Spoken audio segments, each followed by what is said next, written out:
Good. Hey,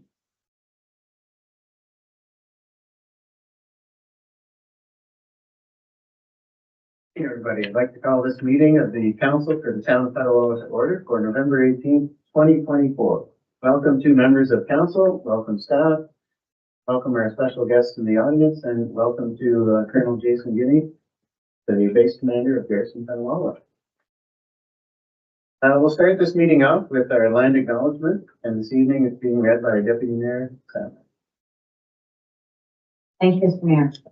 As we gather this evening, I would like to acknowledge on behalf of the Petawawa Town Council and our community that we are meeting on the traditional territory of the Omama Wanini people. We would like to thank the Omama Wanini people and express our respect and support for their rich history, and we are extremely grateful for their many and continued displays of friendship. We also thank all the generations of people who have taken care of this land for thousands of years, and we wish to acknowledge our shared responsibilities in responding to the Truth and Reconciliation Commission's 94 calls to action. Calls to action number 32. We call upon the federal government to amend the criminal code to allow trial judges, upon giving reasons, to depart from mandatory minimum sentences and restrictions on the use of conditional sentences. Recent progress. The Government of Canada recognizes that there is a need to address the systemic issues related to existing sentencing policies and is committed to ensuring that responses to criminal code conduct are fair and effective while maintaining public safety. Administration of justice agreements will continue to be negotiated with Indigenous communities to strengthen community-based justice systems, support self-determination, and provide alternatives to the mainstream justice system. Thank you, Deputy Mayor Sabrin. And now I'd like to ask all of those in attendance, if you please join me in rising for a moment of silent reflection.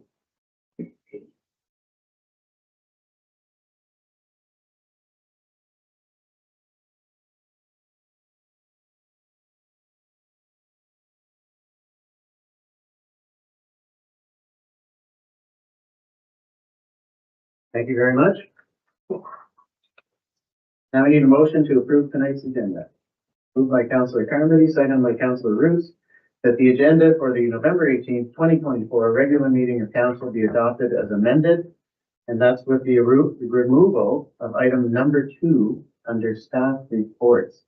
So just before we vote on that, I think I'll ask our clerk, Colin Howard, to explain the removal of item number 2 from the agenda.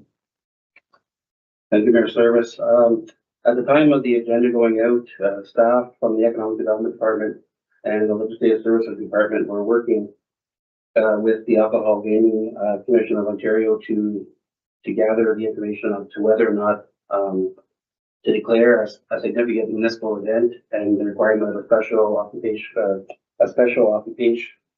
occasion permit for a liquor license to be obtained for the Merry and Bright event. There was a discussion of whether it needed to be resolution of council or if the clerk had the authority to sign.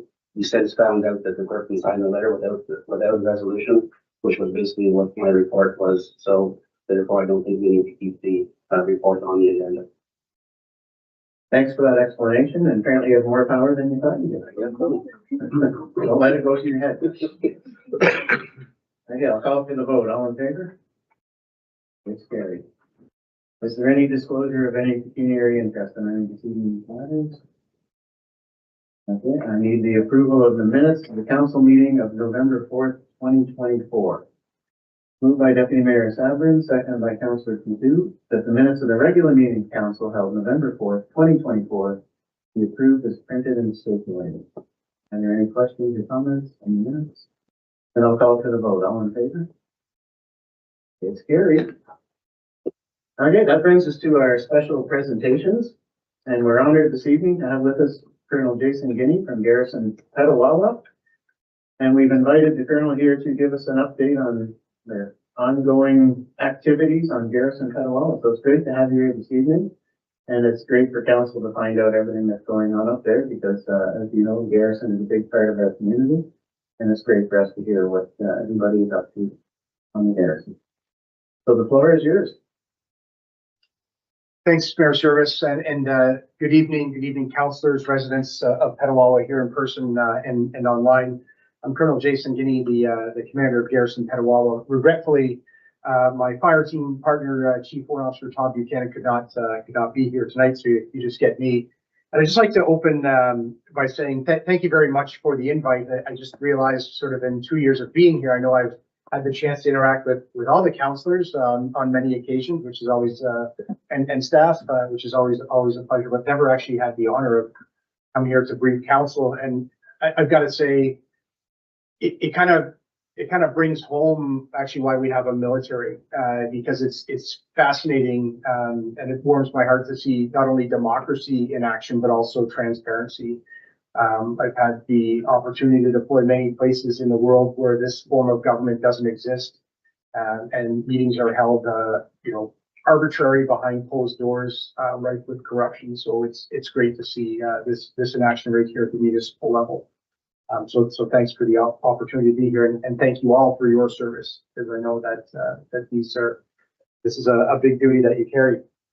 So tonight I'm just here to focus mostly on upcoming operations, because I know, in having hosted a number of you on the base and with a number of military families, everyone has the talk of the town. I know is about these deployments coming up, and maybe you heard me and others say that this is our busiest operational tempo since the war in Afghanistan, which I look back is almost a decade behind us now. You've probably heard even this morning an increase in live fire training, and there's going to be a lot more of that in the next coming weeks. And you'll probably see a big influx of soldiers who are coming to the base after Christmas. We're expecting upwards of 700 plus reserve soldiers and augmentees from all across the Canadian Armed Forces. So lots of activity ongoing, and then you're going to see probably the opposite this summer when a good chunk of the base deploys downrange. And those of you who were here during Afghanistan or the Bosnia days will remember how sometimes the base can seem empty. So I'm going to give that some context, and then I'd be more than happy to answer any questions about anything going on in the base, or if you have questions about the Canadian Armed Forces in general. The rules of engagement are pretty liberal with questions, as you say. So just very quickly, some of you may have seen this slide before, but I'll just skim over a little bit about Garrison Petawawa. Very proud of the 6,000 soldiers, sailors, aviators, operators, and defense team civilians who work on the base. About 5,000 soldiers, 1,000 civilians, including our non-public fund employees who work for Canadian Forces Morale Welfare Service and the Military Family Resource Center. We are home to about 1/3 of Canada's land combat power. We have Canada's entire fleet of Chinook heavy lift helicopters in Petawawa, a sizable chunk of the Canadian Special Operations Forces and excuse me. And believe it or not, we are actually one of the busiest airspaces in all of Canada. We are the second busiest air operations base in the Canadian Armed Forces, which is ironic being an Army base. The only one that's busier than us is Cold Lake, because as you can imagine, every time a helicopter goes up in the air or every time an artillery round is fired, that creates some deconfliction you need to do. For context, this year alone, we've fired over 4 million rounds of ammunition in the training area. So it gives you a little bit of an idea of how busy we are.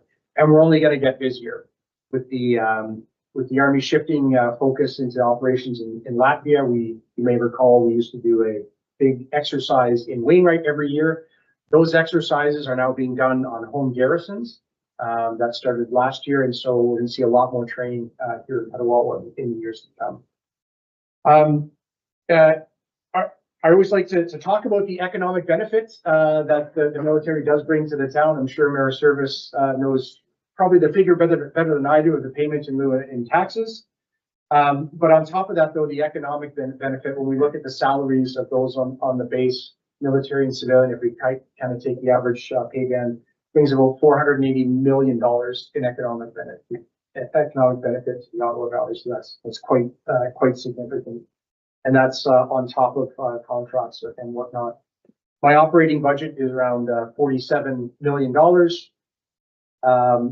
for O&M. I've got about a $21 million operating budget for repair and maintenance of infrastructure, which is why you'll see the chart down to the far right, trending into the red, and any charts that has facility condition assessment that goes into the red is always a challenge. So that is one of the challenges we do have on the base. If you were to ask me sort of the three most important issues facing our soldiers and their families, I would say it's no different than any other Canadian. Affordable housing, access to family medical care, and affordable daycare. And I'm very grateful for all the discussions that I've had with Mayor Service and other members of the council and the community on the efforts that the town and our community partners are doing to advance these portfolios. And we thank you for that. Then we'll get into the fun stuff and talk a little bit about operations. So the first thing I'm going to talk about is the key missions that we're going on. So just have a map here of Europe. And I'm really going to vector in on two operations. The first is Operation Reassurance, which is based primarily out of Latvia. And what Operation Reassurance is, the name is exactly the purpose of the mission, is to reassure our NATO partners. So a few years ago, I want to say, going back to 2015, I believe it was, Operation Reassurance it began in Poland, where we'd send a small contingent of soldiers. We'll accompany around 100 soldiers over there, just to demonstrate our commitment to our NATO allies.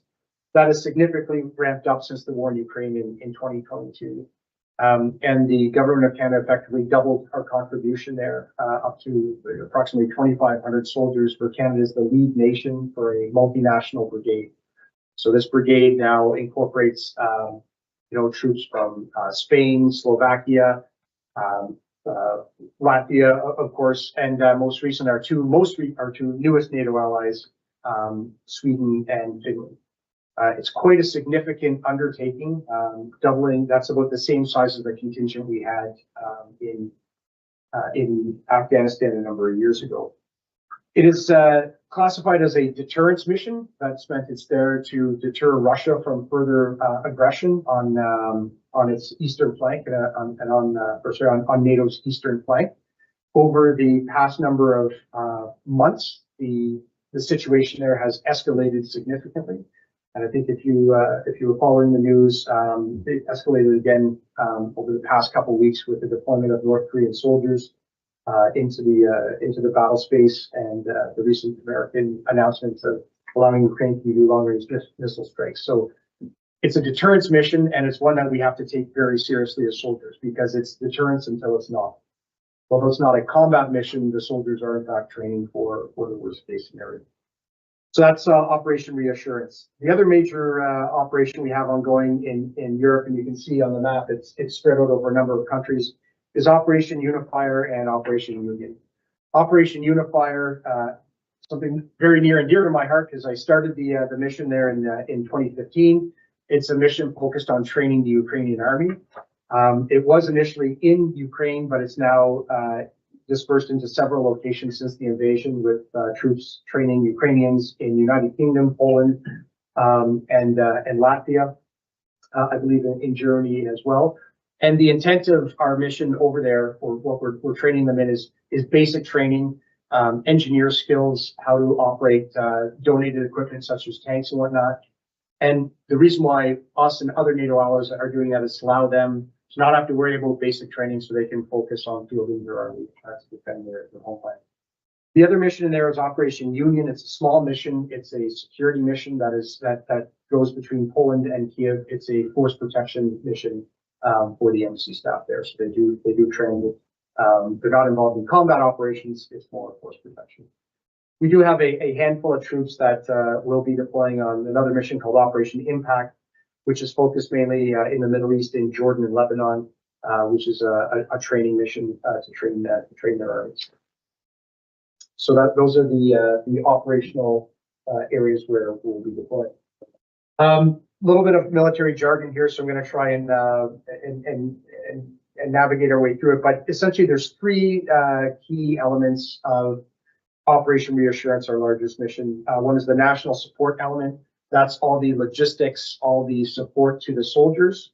It's approximately 200 members, and it's a mix of people who are soldiers who are posted to Latvia on 3-year postings, and a mixture of reservists from across Ontario. And for the first time in a long time, the base, so not the brigade on the base, but the base, my soldiers, the ones who do all the, keep the lights on, get the food going, fix the vehicles. We're deploying as well. So it's a little bit of a pressure on, it's to be as if the town council had deployed, or roads and grounds had deployed troops overseas. And then there's the Task Force Latvia headquarters. This is the command and control element stationed in Riga, which has about 115 personnel. But the real big one is the multinational brigade in Latvia. It's about 2,500 strong, and about 1,400 of them are Canadian Armed Forces members, led by a Canadian colonel. Good friend of mine and my colleague, Colonel Chris Reeves, who's the commander of 2 Brigade, will deploy with his headquarters and a number of augmentees starting in June, and that's a year-long deployment. So him and his team will be over there for a year, and the units going over there, the battle groups, so the infantry battalion, the artillery, the engineers, and whatnot, will be going on 6-month rotations. So we're going to see about 11, just shy of 1,200 soldiers from base Petawawa deploying, augmented by about 275 Army reservists from across the country, mostly from Ontario. And it's interesting because we're going to do that twice. So we'll see sort of June to December, and then we'll do that again January to July, and then we'll come back. And I think saying the term a year break is probably a bit of a misnomer, because we'll be training to do the next rotation. So we're going to see this about every 2 years or so. So it's quite a significant commitment for the Army, especially that our Army is probably about 10,000 soldiers less than it was during the war in Afghanistan. So we're going to be sustaining that mission for the foreseeable future. Although the official government mandate ends out in 2026, it's very likely that it will be renewed. We're planning out to 2035 in the military. That's our planning figure to sustain it. And then, of course, we have all the other things that soldiers need to do. We do all of our training back here. And as always, we have an immediate reaction unit on standby for domestic operations, floods, fires. The G8 summit will be taking place again out west, which falls right in the middle of these deployments. So we're going to see our troops are going to be extremely busy, which is good, because you want your soldiers busy and you want them well trained. But it is as I'm sure everyone here knows, a big strain and stress on the families.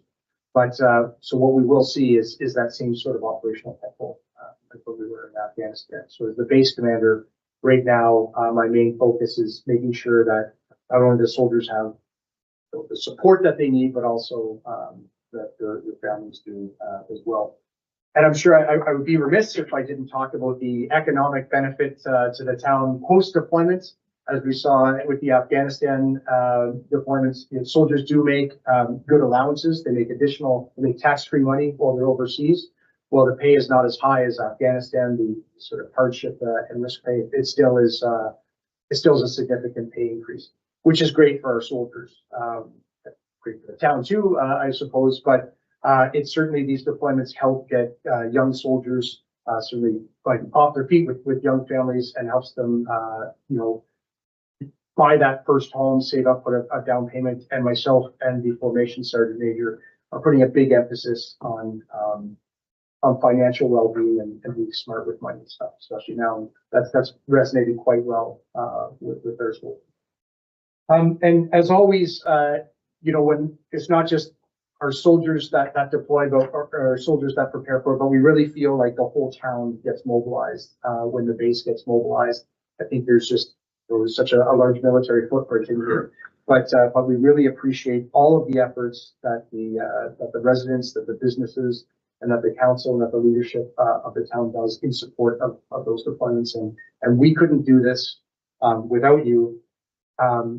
Physically, we couldn't do this without your support, but also to sort of patriotically, is our work would be meaningless as soldiers in defending this great nation without knowing, that the town and that the county is well as. So we thank you for your service and everything you're doing. I'd be more than happy to answer any questions you have about deployment, about training, about I heard this, or I heard this weird sound and is everything okay? Or about the Canadian Armed Forces, I'd be more than happy to. Thank you, Colonel Guinea. Questions? Councilor. Thank you, Mr. Mayor. Thank you, Colonel Guinea, for coming up. It's a pleasure to always have Commander come in and brief the council up to date, all the activities and all the important work that you do up there. I want to thank all the men and women. I wish you all the best going in overseas. So much going on, and it's so good to hear. And you play such an important role in keeping our country so stable. Thank you so much. Thank you. Thanks for the time. Councilor Kernan. Thank you for your service, and thanks, Colonel Gunning, for coming to address council tonight. It's always nice to have an update every once in a while, and from my vantage point out in Black Bay, I know that things have been very busy in the training department lately. It's normally just background noise for me, but even me, I think count a lot. So that said, it's nice to know that our soldiers are properly trained and that, we're certainly not skimping on artillery and we're sending these men and women overseas with a proper amount of training, and that's nice to see. So thank you very much for everything you do, and please extend my heartfelt thanks to all of the soldiers that are under your command. Thank you. Thank you. Further questions or comments? Councilor Miller. Thank you, Mayor Service. Welcome, Colonel Guinea. Thank you for your briefing.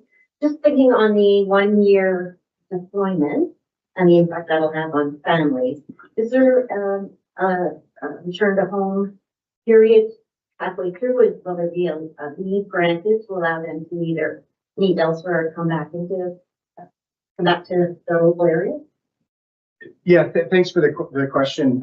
So to speak on leave, so we have kind of a standard operating procedure. When a soldier, generally speaking, deploys for 6 months, they'll get about 3 weeks worth of leave at some point during the tour. For the year-long tours, it's a little bit different. So for a year-long tour, it's actually a posting overseas, so that the benefits are slightly different. But generally speaking, for a soldier that was deployed for that long, they would get either 2 or 3 leave periods, depending on how they split them up. So yeah, there's lots of opportunities for soldiers to come back. It's also worthwhile notice there's a period of pre-deployment leave, which is normally about between a week or 2 weeks, depending how senior that soldier has and how much leave they have. So for just a chance for them to kind of tie up like affairs at home, spend some time with family. And then when the soldiers come back, they get post-deployment leave, which is normally about 2 to 3 weeks. So there's lots, and it makes it sound like, well, the soldier actually going to do anything and you're just going to be on leave the whole time. Those can be long ones in between that leave, I can assure you. So yeah, there's plenty of leave, and we've gotten a lot better in the military about reintegration. So there's mandatory reintegration briefings. When you've been gone for months on end, you come back to a new normal. My first deployment, I spent 8 months in the Ethiopian desert, got off a plane, went through customs, was given a leave pass for 5 weeks and a check for $23,000 and said, see you in September, which, being a 23-year-old, I thought was awesome. But now that I have a family and a little bit better sense of what reintegration means, so we've done a lot better in that way. So I think the base and the military in general are well equipped for the reintegration. One of the things I would say is the summer programming is key. We've been working hard on this. I know every year we've got pressures, as does the town, about getting enough spots, getting enough staff out there. But I can tell you as a soldier and as a base commander, it's not all the training out there that will shut down a deployment. If the training area has to be closed because there's a fire, no problem, we'll make that up. We'll make it up on a weekend, we'll make it up on nights. But if that daycare closes down, that's real. That's an operational impact. So those are some of the things that will really, are going to be important more than ever, now and in the future. And the same thing goes with daycare. Great, thank you very much. I just wanted to let you know if there's a TLD or a third location decompression set up, I would volunteer to represent the town. Councillor Driscoll. Thank you, Mr. Mayor. Just want to start off saying thank you for everything you're doing. Everything you're able to do is very worthwhile. And really looking forward to hopefully everyone's coming home safe. The busyness of the base is very evident anytime you drive up there, and especially working up there, I see it quite a bit now, which is good to see the base back live and operational. And I really do like that you hit home on the financial training that you're going to be hitting with the younger soldiers. I know a lot of them don't get that. And then they come home with all this money, don't know what to do with it, and it gets wasted. But we can give them as much education as possible. I think that'd be a great step forward from the central upgrade. So good luck. Thanks very much. And I think I would also like to add, just to your point about the base being busy. We've been doing a lot of outreach lately on the base. We in fact, tomorrow we're hosting Renfrew County Council. I've got some visitors from the Department of Justice. And as Mayor Service knows, outreach is very important to me because I think it's important that Canada sees its military, sees what it does and what our soldiers do, so they understand, the importance of our work, but also too is a chance to connect with Canadians. And I've offered Mayor Service if there's any outreach we can do, and notwithstanding that it's busy, this is the best time to come out and see what soldiers really do. We're really proud of what they do, and I think it's important everyone sees. So if you ever have any appetite to visit the base, don't be shy to ask. Deputy Mayor Simon. Thank you, Mr. Mayor. A lot of very good comments have preceded me, so thank you. I was going to mention decompression, so thank you, Donovan. But no, I had the privileges of spending a career supporting military families, especially in the early years, and the advances and support that is there for families has just really stepped up. And so I think that, as you said, if the families are well taken care of, the military folks can concentrate on mission at hand, which is really critical. Well trained, very well trained, hopefully very well supported with all of the equipment and needs as required. But again, big thanks to you for this presentation. It does impact the community when military leaves, but it also impacts the community in a way that I think is also important, because these are family, these are friends, these are neighbors, and we are a community. And so, I encourage our community to look out for your neighbors and support our military families as they stay behind and support their military members doing a really important job, sometimes domestic and this time abroad. Thank you again. Councillor Coutu. Mr. Mayor, thank you, Colonel Kenny, for being with us today. It's always a pleasure to see you. I just wanted to maybe get some of your thoughts, talking about ways that the town can invite and integrate new members of the garrison, because there's always new people coming to Petawawa, and we want to be a community that really embraces the garrison and demonstrates there's a lot to do here. So I'm just wondering, I feel like we've made some efforts lately to try and integrate the events and celebrations. I'm wondering if you can give some comment maybe on how those efforts have been received, or any other opportunities you have to grow that connectedness. Thank you. Yeah, thanks for the question, Ms. Coutu. And as you know, you've been at the leading edge of a lot of those events where we've tried to integrate the basin. And what I would say is, I just want to continue doing more of that. And I think we've kind of established almost a culture in the base now of trying to include the town on things like Garrison Family Days, key events. As you know, we've already had discussions about, hey, maybe instead of running 2 different Pride events next year, we can do those things. And I think just what I would just say is keep doing, I think, everything that you're doing. I think the town is like very welcoming into not just welcoming new families into the town, but also the feedback I get when I talk about affordable housing is hearing that the town council invites us into those meetings, saying, what are your needs? It's very well received, and we can sort of physically see it here in the town with new recreation initiatives like children's programming, housing, all those sort of things. I think I feel we have a very unified base. The two towns within Petawawa, the base town and the town proper. So I would just say is just keep doing everything you're doing, and you have my full support that the base team will look for those opportunities. Any further questions? So, yeah, thank you very much for coming. It's always an honor to have you here to give these briefings and let us know what's going on with the garrison and all of the members that work up there. And if you could pass on from me as well, just my thanks for everything that all of your members do on a daily basis, whether it's training or deploying. We really appreciate everything that they do on our behalf, whether it's here in Canada or across the world. And I just want to thank you personally for your efforts at outreach. And I was mentioning to somebody earlier that it's a shame you get rotated out, because it'd be nice to have you here for much longer, because you really have taken great strides to include the town and everything that's going on up in the garrison. And because of that, I've made efforts to include you as much as possible here in the town. I think we are really one big family, one large community, and the more we can work together, the better it is for all of us. We take our role here very seriously in Petawawa as hosts of the military community. We know that a big part of our community is serving military members and their families. And Councillor Coutu made a good point. What can you do to make everybody feel more welcome? Well, as you said, in January, there's a big deployment. No, the training. June is deployment. But there's a big deployment coming up with 1,200 military members leaving. And a huge part of that is going to be from our community. So there will be spouses left here and sometimes with young kids. And I think the best thing you can do as a neighbor, if you recognize that someone who lives close to you now has somebody from their house gone for 6 months or even a year, go over and snow blow their driveway or help them rake the leaves or help them any way you can, because you know that they have somebody away for a certain period of time and they're going to need assistance. So I think one of the best things you can do is just be a good neighbor.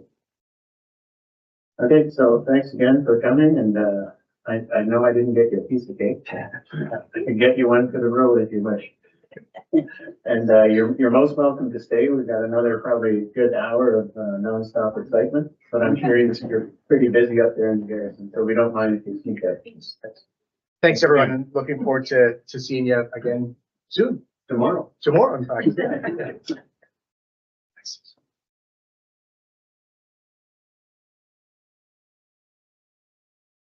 Okay, next on our list, we have the CEO of our libraries here, Lisa Borland. Oh, and I'll let Councillor Kennedy introduce our special guest. Thank you for your service. So everybody is familiar with Lisa. We've all met before, and just a little bit of background, what's going on. We're going to give you a presentation on our new strategic plan for the library, which has been developed over the course of late spring, summer. Our last strategic plan had come to an end, and it kind of encompassed a period, that middle part of the pandemic sort of thing. So it was a bit of an odd time, as everybody knows, and the strategic plan, some of it got done, some of it didn't, and it was time that we refreshed our strategic plan and mapped out a new course. And so last spring we got the ball rolling on this, and as I said, we worked on it through the summer and fall, and recently adopted it. So with that, I'll pass it over to Lisa. Thank you for the introduction, James, and good evening to everyone here, Mr. Mayor, members of council, staff, and our residents here and tuning in, possibly. I've got the clicker, I think, so I'll just advance myself as needed. I'm hoping to give sort of big picture overview. We're really excited to share our future plans. I was in last time to talk about recap of what went on with those community reports. So I'll try not to bog down in details, but do feel free to ask for any, extra information you'd be interested in. I'll dig it out or we'll get, try and answer the questions there.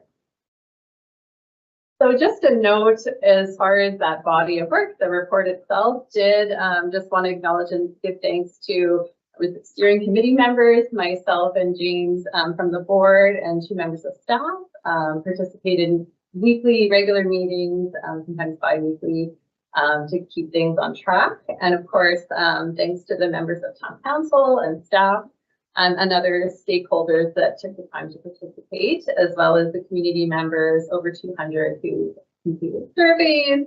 And just a quick note, the team, the consultants who did the strategic planning have a great breadth and depth of experience, specifically with Ontario Public Libraries. They do other sort of sectors as well, but the team is of there as well. So I'll try and hit the main highlights here, just a little bit of that kind of where the research or the sort of scoping took place. Our new fancy shiny mission, vision, and values update, and some of those main areas that we'll try and move forward, and just give a little sense of some highlights for the work coming forward for next year and sort of beyond as well. Shuffling. So James gave some good context to the work. We were coming to the end, of course, of the past plan. We, of course, have a growing community, and that's top of mind of how we can keep pace and serve the needs and growing needs of our community. And the work still to come will be me to create that work plan along with staff and get those steps in place to keep us on track. And of course, anything we're doing dependent on the resources and, evaluation of where it would go. So I mentioned that sort of what was the work scope of work involved. We have here one of our few prize winners, the draw prize for the community survey participants. As well, there was work done, a visit to our library and to the town and seeing, the layout of the community, the garrison, spots around town. It's actually a downpour the day we were taking them around. So they saw as best we could, what does the community look like? Where are some places maybe harder to reach, or how's the layout? We did some benchmarking as well with 15 comparator libraries, and we had feedback from staff and others on which libraries make sense to compare us to. So regionally, comparable size, and we sort of split they split the results sort of more northern to Eastern Ontario and Southern Ontario for those similar size libraries to get a sense of where we're at. They also did compare with some library standards. There's this Association of Rural and Urban Public Libraries of Ontario, or RUFLO. Anyway, they give some guidelines. So some of those were used to inform the recommendations. Of course, they looked through policy, staff were involved in workshops, as well as our board members as well. So I don't want to just read this list, but overall, say findings from that community survey, a lot of what we're hearing is more of what we're doing, say more programs, more collection, whatever that may mean. That technology and access or enhancement, spaces, facilities. So I don't know if we were surprised at anything per se, but we're hearing from the community what we're looking for. You'll see it's sort of organized top to bottom from the most of those that strongly agree with per se, down to looking at those alternative service models. And I will say too, you may not know as a community member what you're missing until you have it too. We're keeping that in mind, but those are some results from our community members and residents. And just to sort of summarize overall, the entire strategic plan, which if I have not thanked Colin, I can make available, we will have up on our website so you can go through all 50-some pages. But there's different comparisons. So our library is doing pretty well in terms of our service delivery. So we get into comparing a number of circulation, number of items in our collection, number of programs, etc. So we're compared to these other libraries, like we're doing pretty well, like number of active card holders, etc. They noted just the deficit in terms of comparable, this is per capita, per thousand population. So the funding and the number of full-time equivalent staff. So we have some room to increase there. They get into some more details as well. Forgive this blurry chart, but I can expand on it. this is sort of an overall summary of that, those library standards of Ontario I mentioned. So we're doing, sort of prorated for a library of certain sizes. So they have from 10 to 35,000 population. In terms of our hours of operation, we're doing pretty okay, different things like that, these per week, collection size are pretty on track. Where we see some deficits in terms of our user seating. So how many places do people have to sit around the library, right? And the square footage have room to grow. They identified a bit greater than, say, comparisons for staff complement, but that's, a little less deficit when you're just looking library to library versus standards that are presented or recommended. So this is the overall picture of where, if we were to meet those benchmark standards, outlining the budget, additional funding there for investment in our library. There's 250,000. That's based on that $14 per capita. Now the numbers used for benchmarking were from 2022. And, population, we are expected to grow, but working with that, right, in mind, the numbers for 2023 didn't come out for other libraries until later. The additional staffing, just 1.6 full-time equivalent fees is suggested based on the other libraries, and that's a per capita. And square footage, so this is our maybe facility dream we're looking ahead at. The space the public have to access in the library, right? What's the available space? Is that 22,500 square foot. And that's the comparison to the library standard. So this for us is our looking ahead, where do we have room to grow, but also what are the kind of service and experience we can provide, level of service to our residents. Again, this chart, I'm not going to read through it and sorry how it came through. Just an overall in terms of that, again, the key themes that emerge and where do the recommendations come from. This chart essentially outlines for, whether it was the stakeholder interviews, community survey, policy review, what was reflected by whom essentially. So we can go through that. You can see the one at the bottom is the need for a larger facility, everywhere but the policy review, I guess that came across. In terms of what we're looking for or where our roadmap is, we're hoping to head.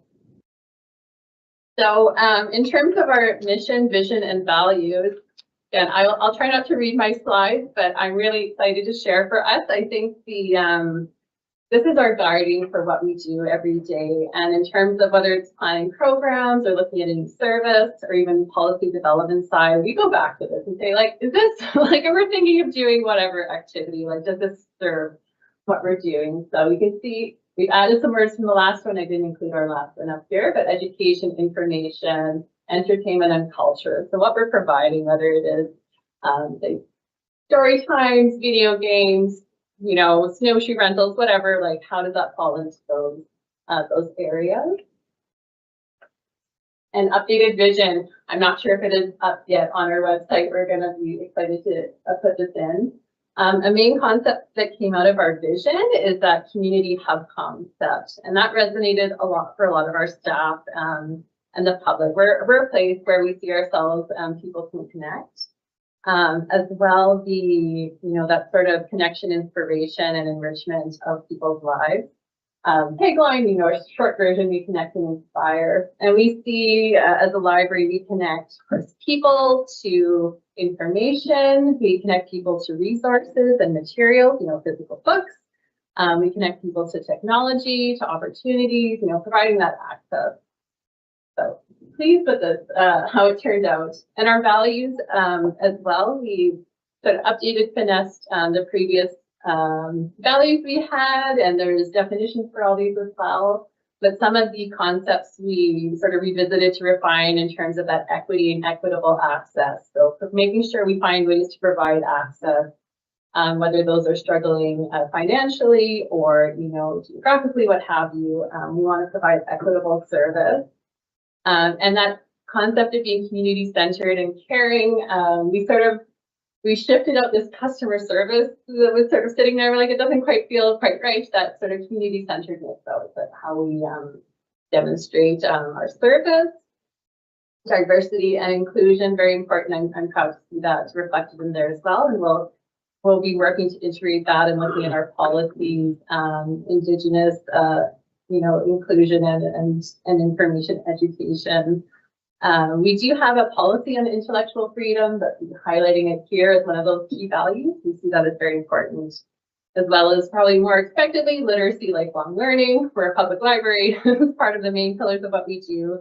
And sustainability, we want to ensure our libraries and institution is in a good position to continue to deliver services to our residents year upon year, and also in the current environmental sustainability concepts as well. So our action areas, like each of these is really, these are the areas for which the recommendations, the 59, are sort of built around, and each one supports the other. You can't really do any one without the others as a concept. So this is collections program services. This is really our day-to-day. We're supported by our having the facility, the space. Technology is a really key part that came out. We're wanting to keep up with modernization, keep efficient, make sure we got the tools we need to do what we need to do.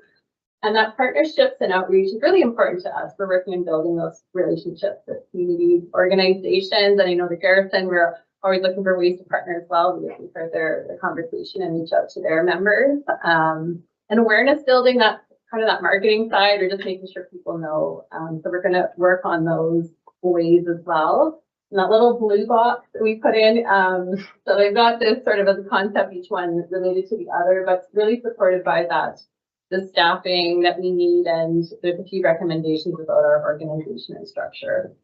We'll get into those details, but there we are. And just a note, of course, the town has gone through a strategic planning exercise, and a number of what we're looking at, is in alignment with what the town is up to in terms of enhancing community wellness, the community spaces with serving the town and keeping up with town growth. We're seeing that community grow. We want to make sure we continue to serve the needs of our residents. In terms of fulfilling their mission and role, it's straightforward, but I'm making sure with the people in place to do that. So just, this is as much into detail as I'll get here, but again, feel free to check in and ask for any specifics, but there are 59 recommendations, as I mentioned. So of those, there's 39 sort of tagged for starting this next year in 2025. And of those, we're already starting on, say, 17 of them. I just crunched some numbers. So it's not so daunting that, we're sort of jumping ahead of ourselves, but some have came up in conversations. For example, we submitted a grant for bringing technology to seniors and bringing some device lending, et cetera. So that's in the plan, but we've already put out that work. So some of those, again, in progress. 22 of those are new. A big key important part of this will be, having IT stops. It's not just going to be, we're kind of working on getting that in place and seeing what we need to do, and I'll just make mention, if you've seen in the library reports, we have some temporary staffing positions we funded out of library surplus, including a manager position, and increased hours for marketing and outreach, and just some shifting. So there's been, I've got my numbers here, I would say probably that 0.6 staffing level that we've added in sort of temporarily this year. So having that in place for additional IT support will help us deliver and get our other strategic areas going. And I should have added some photos, but just use your imagination. We're just sort of looking forward and dreaming. So 2025 and beyond. We do have as well in the plan that feasibility study or plan to look into is a new facility, but that would be at the end of next plan to really look at mapping that out or looking at what could be done, investigating options. That makerspace we would look at by the end of 2026 to see what can we do to get that in, as well as that's the youth gaming area by the end of 2027. And in terms of really, we just want to, let's say, improving our community presence. we know that residents may struggle to get to our physical facility proper, our little library without transit, or, our town's a bit spread out. So we are looking at ways to reach and connect with our community. Our homebound delivery service, we're looking at boosting that. Again, it's in the plan too. Last year we started trying to recruit. We are looking at whether it's a bookmobile or library vehicle to bring those library services to our residents. And I want to say thank you for the time and really happy to answer any questions here. Thank you. Okay, thanks very much, Lisa, for the presentation, and thanks to you and Councillor Carmody, who's the chair of the board, and Councillor Keith, who's on the board, and all the other board members and all of your staff for all of the work that went into this plan. It looks like it's going to be an interesting plan to try and implement over the next few years. And I love the logo. I'm glad you didn't change the logo. Yes. But I'm really interested in the youth gaming and some of the meeting rooms and things like that, because as you know, here in Petawawa, we do have a bit of a deficit when it comes to youth facilities. So it'd be great if the library could take care of some of that for the community. All right, I'll open it up for questions from everyone. No questions? All right. You must have done a very good job of explaining. I do have one quick question. I know that square footage was a big part of this strategic plan. Have you had any preliminary thoughts on how you're going to expand, where you're going to expand, what's going to come first? So I think we really need to do that, that work in planning. I know whether it's with our colleagues at the town, is looking at any sort of joint facility. I'm saying this looking at our town as staff, but I think that's really where we would look to. I mean, we have a great relationship and partnership now at the Civic Center, and it's great to have that joint facility.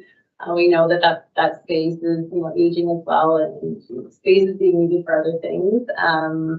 So that's something we would really be open to and seeing what the best look in terms of location, or I think partnerships would be an ideal way to deliver those.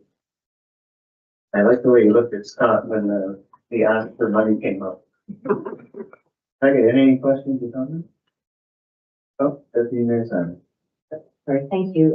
Through you to Lisa. Lisa, when you talked about the temporary hires, senior manager, and sort of, I think if I understood 1.6 staff, and you looked at sort of 0.6 staff is, and when you say temporary, so what's happening to that, those positions now, are they becoming part of what you're budgeting for next year, that kind of thing, so that we can keep that sustainability and that momentum going?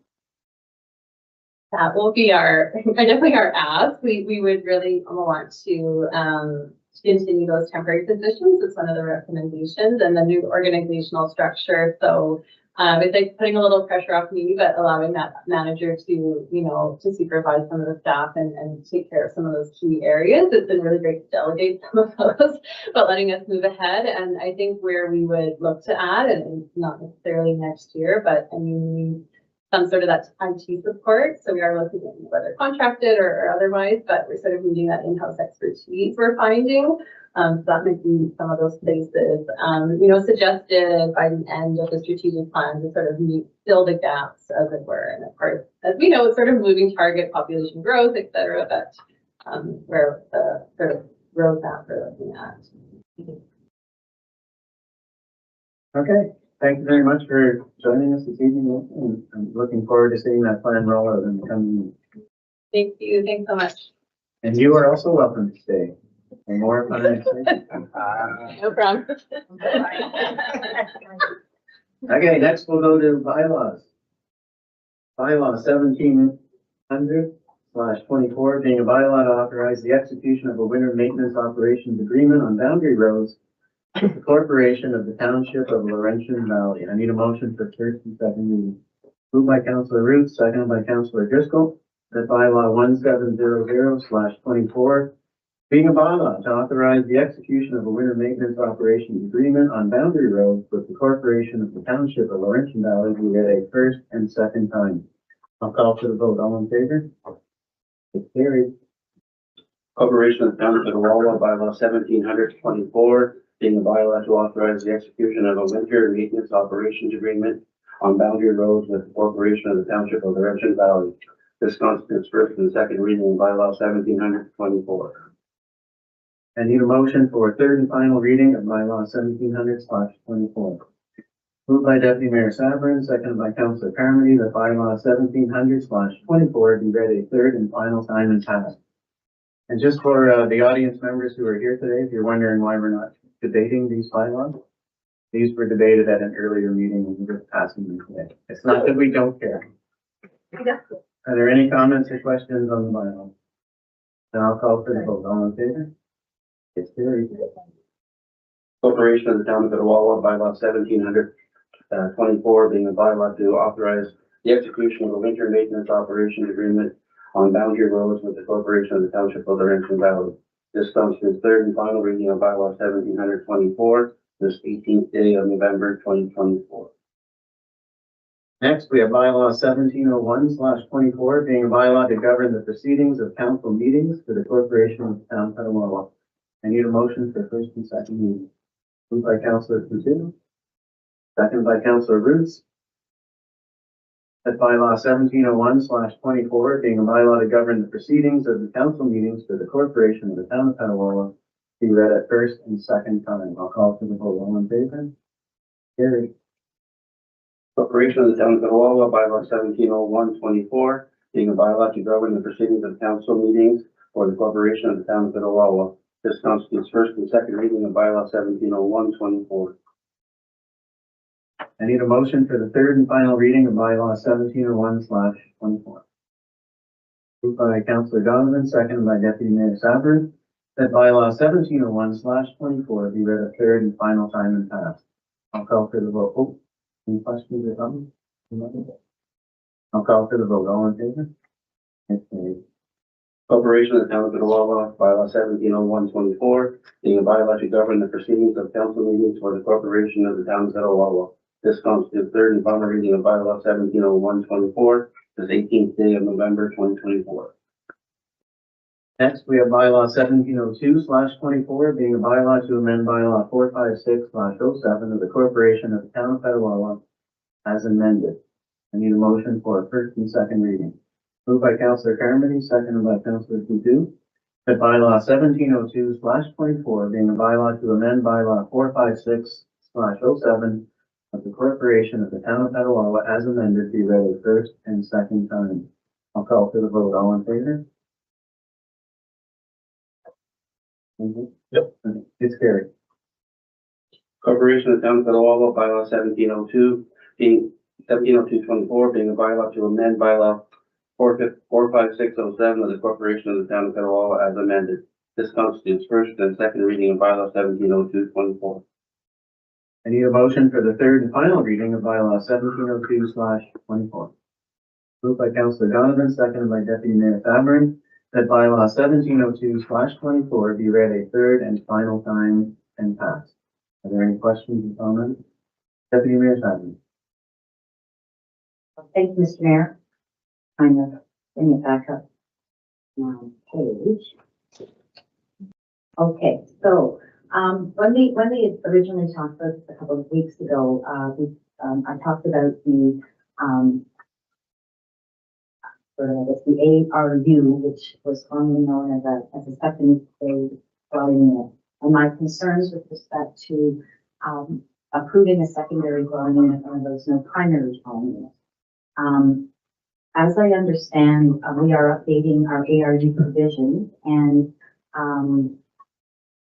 those should, give us, a better scope of decision-making criteria, in order to approve these types of ARUs.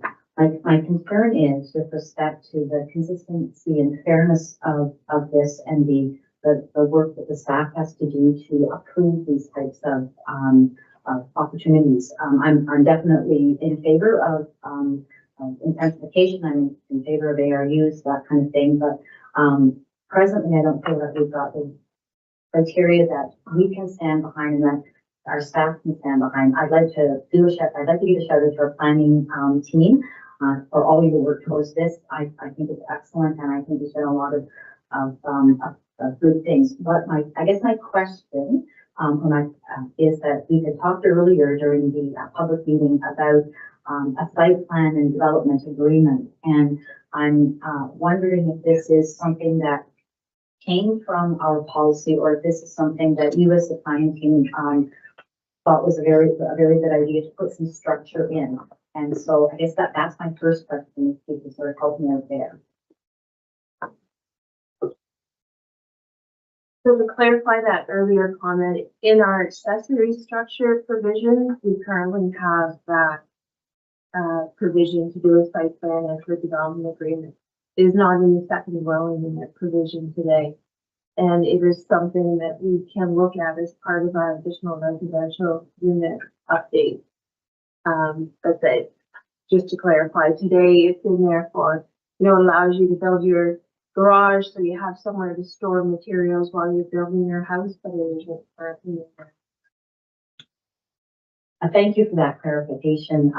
Because I really feel as though we've got a process and a bylaw in place, and we're being asked to make a decision to allow this one, where in the past we have not allowed another one or another two or that kind of thing. And I think I think it's important that we address this in a way that allows there to be consistency in decision making, so that our residents and so that our team can feel confident about what we're doing and how we're moving forward in a way that's fair and a way that's easy to understand. So I guess my question is, I know that the ARU provisions are being worked on.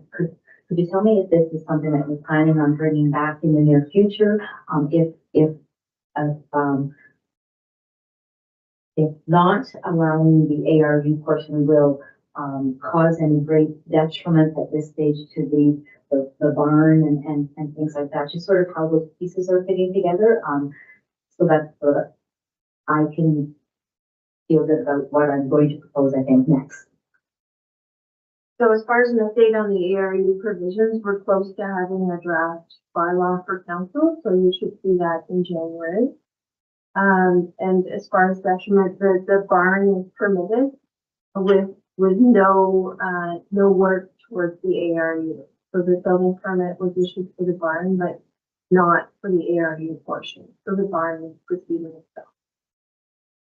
Okay, so thank you very much for that clarification. And to the clerk, I do want to put a motion forward to table this until the ARU provisions come back and can be addressed. Is this the time to do that? Yes, you can. You have passed first and second reading of the bylaw, so at the date that the third and final reading of the zoning bylaw amendment will come back before council to be read at that time. And then I presume you're going to be asking to table the two agreements that would go along with this bylaw. Is that what I would imagine? Well, I think if they make sense, and that's where it should go, I'll leave that to your expertise. Like I said, I just would like to see this all come forward at one time, to allow us to be clear and transparent in how we make those decisions, so that we can be consistent with all of our residents who are going to be dealing with this site.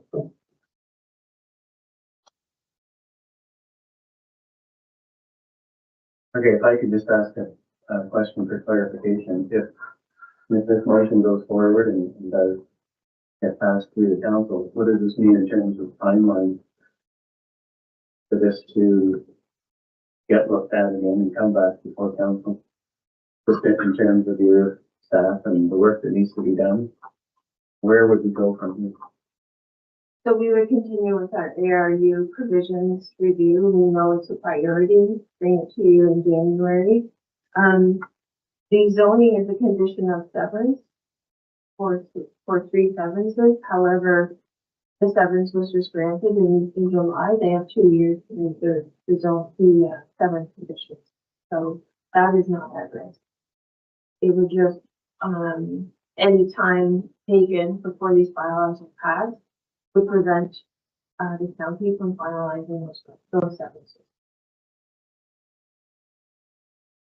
Okay, and what I'm hearing, Colin, is that if there's a motion put forward to table this, it would have to be all 3 bylaws. Can't be separated. all three are a package deal. Okay, so where do we go from here? We allow a motion to be put forward? Yeah. Okay, Deputy Mayor, you would like to put forward the motion? May I ask a question? Just for, again. You certainly may. Thank you kindly. Mr. Mayor. So again, I want to respect the work that's been done to date. I want to respect what what our residents used to do. So the ability for the current,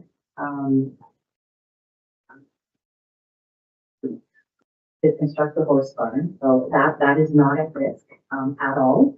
And the remainder of the work is already in process, and it shouldn't be a detriment to carrying out the conditions, if all of these three are connected. Is that correct? The development agreements are connected, because they're related to, the severances, and the severances can't be approved until the zoning and the development agreements are approved. And we kind of build off of each other. That's why all three are impacted. I can't speak to the proponent, what the delay in time is. And so if we were granted these severances, then there's a potential that happens. Sales could have occurred or those kinds of things. Is that what I'm understanding? Yes, I don't know, kind of what they had in mind for putting this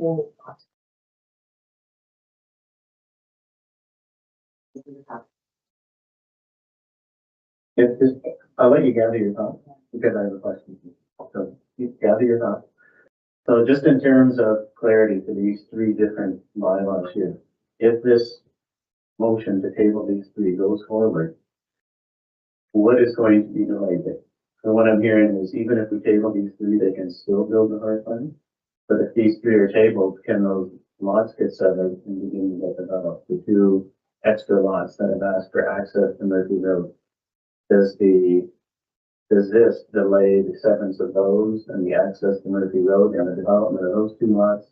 What can still proceed if this is tabled, and what work gets stopped? All three of the severed parcels and the retained parcel have to be rezoned as conditions of consent. All of the rezonings are presented in one bylaw. So all three silencers would not be able to proceed with registration of those until zoning is in place. The barn can proceed because it was permitted as an accessory structure to the current dwelling. So the barn can continue to be constructed. There's a building permit issued for it, but these seven can stay on. Okay, so follow up on that then. If it's tabled, what work needs to be done on your behalf, and what needs to come back to council to get the severances and everything moving? So we would bring back what we're proposing as the additional residential unit provisions to replace the second dwelling unit provisions in the zoning bylaw. That would be our first step, to bring those to council, and then see how this proposal fits in to those provisions. This bylaw may need tweaks. It might be okay as is. We have to see then how that varies up. Councilor Kennedy? Thank you, Mayor Service. I just want to make sure that I've got this straight in my head.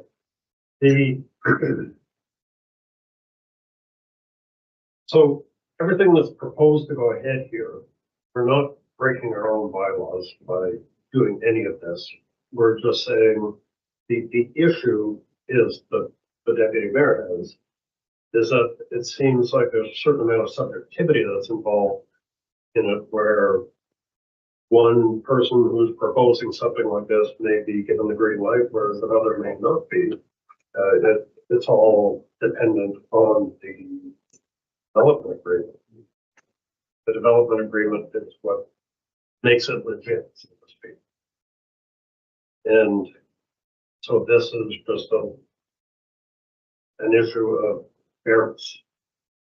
Is that what I'm hearing here? So the zoning amendment is to amend the bylaw to allow what's permitted. So similar to other zoning amendments where they want to to do something that isn't allowed on their property. So in that way, we're following due process to amend the zoning amendment. The development agreement catches the things that aren't zoning controlled.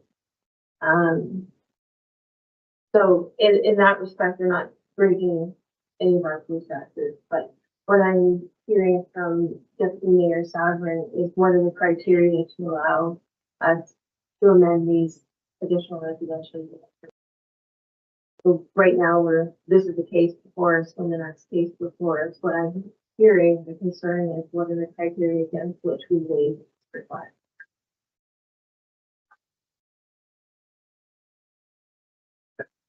Thank you, Tom. Okay, any other questions or comments before we proceed? Okay, go ahead. So the criteria is what's important, and the weighing and the decision making, I think, is important. Would it be appropriate, when I'm asking to table it, that we table it so that we, ask the proponents what their short-term plans, like what their longer-term plans are? I mean, we're only talking a couple of months, I believe, until it comes before us again. But again, like I said, I don't have that information, so I'm really torn here between, I don't want to sign what these proponents have in terms of their planning that they should talk to you about. But I don't know what that is, and I don't think the rest of us know what that is either. Again, it's about fairness, and it's about consistency in our decision making. That's really where I'm at. I'm not saying you're being inconsistent. I just think we need to have that criteria. One option we could do is to amend the bylaw to break off those 3 separate lots that simply need to be zoned from rural to R1. There's a development agreement attached to them that requires copies of a Hydro G study to go to the new owners, as well as for the 2 separate lots without that. The one has a house on it, the other 2 don't. Those other 2, the development agreement says that those 2 new lots have to be connected to services when they're available. But those issues aren't kind of what the concerns are. So we could come before you at next council meeting with the zoning. Well, I have to retract. I guess we would have to reissue other notice. But we could split off those 3 separate lots in a separate bylaw.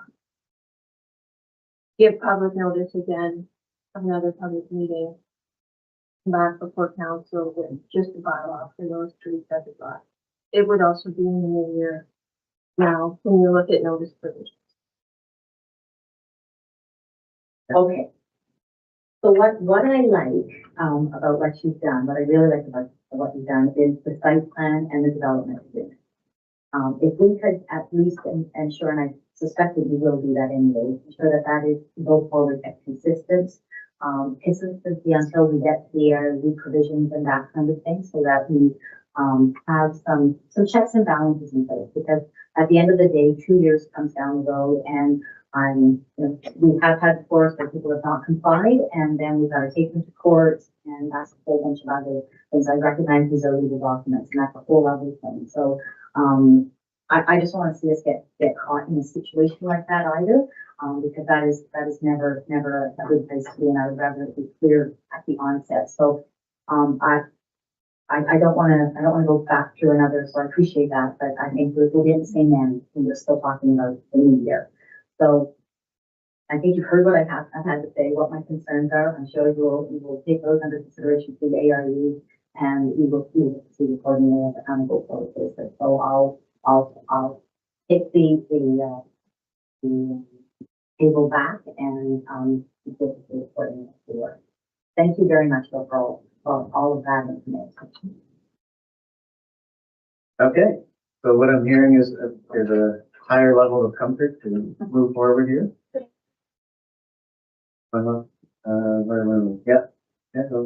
Councilor Kidder. Thank you, Mayor. I totally appreciate Deputy Mayor's comment.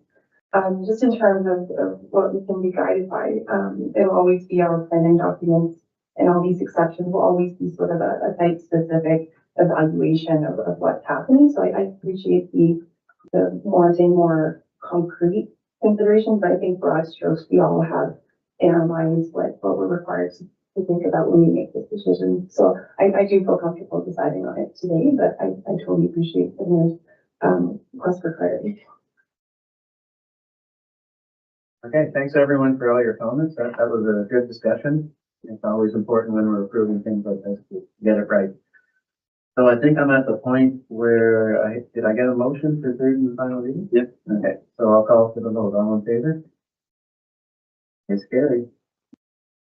Corporation of the Town of Petawawa, bylaw 170224, being a bylaw to amend bylaw 45607 of the Corporation of the Town of Petawawa as amended. This constitutes third and final reading of bylaw 170224, this 18th day of November 2024. Okay, next we have bylaw 1703/24, being a bylaw to authorize the development agreement with 2833868 Ontario Incorporated Lands. I need a motion for first and second reading. Moved by Councillor Root, seconded by Councillor Driscoll. The bylaw 1703/24, being a bylaw to authorize a development agreement with 2833868 Ontario Incorporated Lands, be read a first and second time. I'll call for the vote. All in favor? Carried. Corporation of the Town of Petawawa, bylaw 170324, being a bylaw to authorize a development agreement with 2833868 Ontario Inc. Land. This constitutes first, second reading of bylaw 170324. I need a motion for third and final reading of bylaw 1703/24. Moved by Councillor Patu, seconded by Councillor Carmody, that bylaw 1703/24 be read a third and final time and passed. Are there any questions or comments? I'll call for the vote. All in favor? Carried. Corporation of the Town of Petawawa, bylaw 170324, being a bylaw to authorize a development agreement with 2833868 Ontario Inc. Lands. This constitutes third and final reading of bylaw 170324, the 18th day of November 2024. Next, we have bylaw 1704/24, being a bylaw to authorize a development agreement with 2833868 Ontario Incorporated Lands. I need a motion for first and second reading. Moved by Councillor Donovan, seconded by Councillor Driscoll. That bylaw 1704/24, being a bylaw to authorize a development agreement with 2833868 Ontario Incorporated Lands, be read a first and second time. I'll call for the vote. All in favor? It's carried. Corporation of the Town of Petawawa, bylaw 170424, being a bylaw to authorize a development agreement with 2833868 Ontario Inc. Lands. This constitutes first and second reading of bylaw 170424. I need a motion for third and final reading of bylaw 1704/24. Moved by Councillor Patu, seconded by Councillor Driscoll. That bylaw 1704/24 be read a third and final time and passed. Any questions, comments? I'll call for the vote. All in favor? It's carried. Corporation of the Town of Petawawa, bylaw 170424, being a bylaw to authorize a development agreement with 2833868 Ontario Inc. Lands. This constitutes third and final reading of bylaw 170424, this 18th day of November 2024. Okay, next up, we have some minutes to approve. Council and committee meeting. Thank you very much, Melanie and Jeff, for all of your input. That's good. Council and committee meeting minutes from November 12th, 2024. Need a motion to approve the minutes. Moved by Councillor Patu, seconded by Councillor Carmody, that the minutes of the council and committee meeting held on November 12th, 2024 be accepted by council, and that resolutions from that committee become resolutions of council. Any questions or comments on the minutes? I'll call for the vote. All in favor? Carried. Next up, we have meeting minutes from the Petawawa Public Library Board meeting, September 23rd, 2024. I need a motion to accept the minutes. Moved by Councillor Patu, seconded by Councillor Carmody, that the minutes of the Petawawa Public Library Board meeting held on September 23rd, 2024 be adopted as information. Councillor Carmody. Thank you, Mayor Service. This was our first meeting back after a summer break, so we had quite a bit on the agenda. And just go over some of the highlights. We had our consultant from TCI Consulting that we're helping with our strategic plan joined us for a review of the strategic plan, and the board had an opportunity to ask questions and provide input. And you'll see where we have an update on our the library is being painted, and I'm sure you appreciate there's some logistical challenges to go along with that. And so Lisa has been doing a fine job of moving that project along. It's not easy at times. And oh yes, you'll also see that we are moving ahead with a pay equity study for the library. We are required to keep that up to date by law, so we are moving ahead with trying to retain some consultants to help us with that stuff. So I'd be happy to entertain any questions that anybody may have. Questions on the library report? Seeing none, I'll call for the vote. All in favor? Carried. Next, we have Petawawa Business Advisory Network meeting minutes from October the 1st, 2024. Need a motion to accept the minutes. Moved by Councilor Driscoll, seconded by Councilor Roots, that the minutes of the Petawawa Business Advisory Network meeting held on October 1st, 2024. Oh. Change that motion to moved by Councilor Driscoll, seconded by Deputy Mayor Fabry. That the minutes of the Petawawa Business Advisory Network meeting held on October 1st, 2024 be adopted as implemented. Councilor Driscoll. Thank you, Mr. Mayor. I did touch on all of these points in my council report in October, but if anyone has any questions about it, can you go over to that? Questions on the P-Band report? I'll call for the vote then. All in favor? Carried. Okay, next up, we have staff report CAO-05-2024, Community Sport and Recreation Infrastructure Fund. Stream 2, new builds, an exciting grant opportunity. CAO, you're up.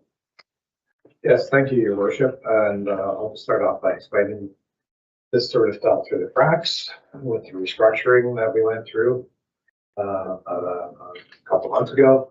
So it landed on my desk. So I mentioned this application was coming to you the last time I presented on the application for funding for the ball field lighting. So as you can see from the report, we're looking for direction from you on submitting this application. I want to make one correction. This is the problem with me writing reports and no one proving them. It's ignore the $972,000 number in the recommendation portion. That number should actually be for $425,000 and through $425,398, and setting aside $425,399 in matching funds for the 2025 financial year if it is approved. So just a little bit of background. Again, I came to you for the ball field lighting project. That was the stream number 1, which is repair and rehabilitation. This one is to stream 2 of the Community Sport and Recreation Infrastructure Fund, which is for new builds and signature new builds. I won't get into too much background on the program. I think you're all aware, $200 million from the province to be spent over a 3-year period. And in this particular one, there was no deadline given. Last one, there was a deadline of October 29th. This one doesn't have a deadline. It's basically until the money's spent. So over that 3-year period, so it could happen in a couple months. It could happen next year, depending on the quality of the applications that they receive. So this particular project, and this is, to be clear, the overall project is to build a track and field facility at Field 4. This application deals with just the track portion of that project. You'll see in the global budget that there is a commitment from the Renfrew County's district school board to provide a little over $295,000 to take care of the field elements. The track itself comes in at about $850,000 and change. This is a conversation that started back in 2013 between the town and the school board. At that point in time, there was eventually a commitment to approve phase 1, which was building of the soccer pitch. and putting in the irrigation system, as well as building a limestone dusted track, a 6-lane limestone dusted track around that field. Also, as well as I'd be putting in a javelin throw area, again, limestone dusted javelin throw path, as well as 2 long john pits and a shot put circle. So this is a continuation of that project. Conversations began once again between the town and the school board about this. This particular application again is for a 330 meter rubberized asphalt 8-lane track. Or no, sorry, it's larger than that. My mistake. I've lost it myself in my own report. So anyways, it's a regulation track that would be able to hold sanctioned track and field events from not only across our region, but across our province. And you'll see in the discussion portion of this report that if the track and field facility were to be built out, it would host events such as Renfrew County Elementary Interscholastic Athletic Association meets, Upper Ottawa Valley High School Athletic Association meets, Eastern Ontario Secondary Schools Athletics Association meet, as well as regional meet for OFSA, as affectionately known, the Ontario Federation. So a number of meets that would bring thousands of students from not only within our own region, but from across the province. And you can see you've been provided some information on what the economic impact of each of those meets are. Beyond this, this track would be used by groups, sporting groups from around the community for cardio training, as well as just residents. I can tell you from having been involved in past track projects that I guess these facilities get used quite heavily during the day by residents for walking and whatnot or running. So anyways, under the financial implication, again, this is as per attachment number 2, the 8-lane rubberized track is estimated at a cost of $850,797. The school district school board will be spending an additional $295,500 to construct a fully functioning track and field facility that can host sanctioned events. And that includes a number of elements such as just the field elements such as long jump, I believe the pond or steeplechase, the shot put circle, and other elements that will give you a fully functioning sanctioned facility. Also mentioned, this would be the only one between North Bay and Ottawa. That's a 350 kilometer span between track and field facilities between Ottawa and North Bay. So it'd be the only one within the region, not only supporting our students, but students across Renfrew County and beyond. So, under the program, as with the last one, being a community with a population of under 20,000, Petawawa is able to apply for special consideration, and if approved, would have 70% of the project costs covered, which would be $595,557. Which means the corporation would only be responsible for $255,240. However, if we don't receive approval of special consideration, that means the cost goes back to the half mark, which is $425,000 or $425,399. So if we were to submit an application, we would have to be prepared to put up that amount if we don't get approved for special consideration. So we would have to budget that amount in 2025. As mentioned in the report, the Director of Finance has identified that our Parks Reserve will be at $753,000 by the end of 2024, based on this year's contribution. And could be a possible source of matching funds for this application if you were to give us direction to make it to the province through this program. With that, I'll open it up for questions. I'm assuming you've all read the report, so I'm not going to go through it in too much detail.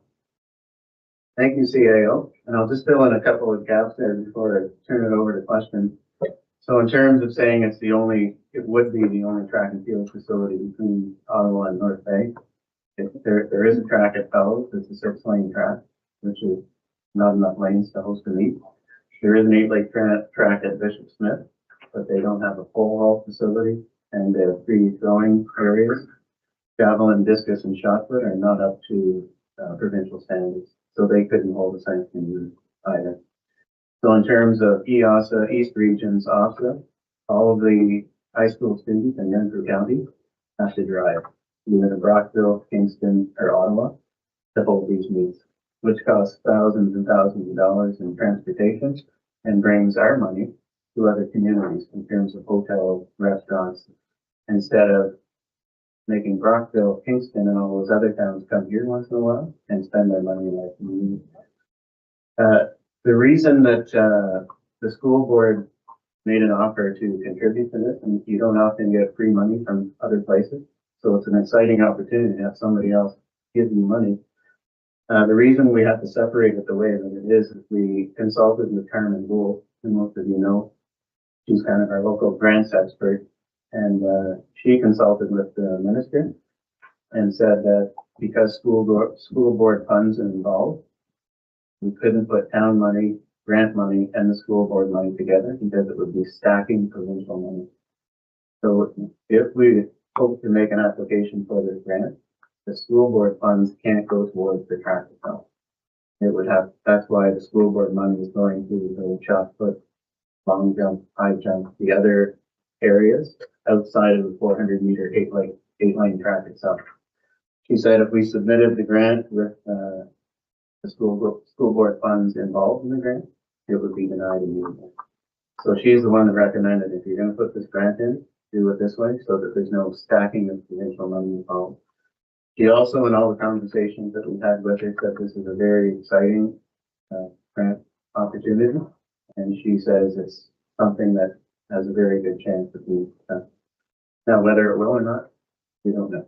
So, something else, Scott mentioned use outside of just elementary and secondary track and field use. A lot of community use, especially we have a burgeoning senior population here in Petawawa. And as you know, we've taken over the seniors community center, and especially for seniors who have mobility issues and have a hard time walking on trails and things like that. This is a great facility for seniors to get out and use.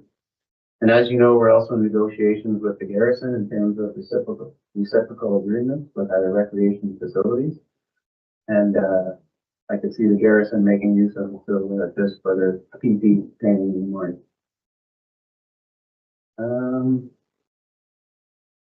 And you did mention the special consideration grant. So where are we eligible for that? It's basically a $1.3 million project.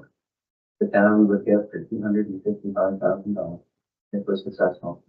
Combining the Ontario grant money and the school board money. You don't get many projects like that for that little money. Okay, I'll open up for questions. Councillor Roos. Thank you, Mr. Mayor. Just a comment once again, I think this is a specialized opportunity, and I can see this being used by many schools and many residents all from all of the whole entire Renfrew County area and beyond. So I'm very interested. Thank you. Thank you, Councillor Donovan. Thank you, Mr. Mayor. Scott, you mentioned there's no due date on this grant application. Do we feel pressure that we should be moving forward? It's hard to say. Like, I mean, it depends on how quick the province is to spend the money, right? This particular program is for rural Ontario. So we're not competing with the Torontos and the Ottawas and such. But that's not saying that someone's going to come through the door with a large recreation infrastructure project that could consume a lot of money, right? So, but again, it's hard to say because I don't know how quickly they're going to spend the money and how good the quality of applications are that are going to get through the door. Okay, so along that same line, we have a master plan, the entire recreation department that we haven't had a chance to see yet, or to identify what the priorities might be.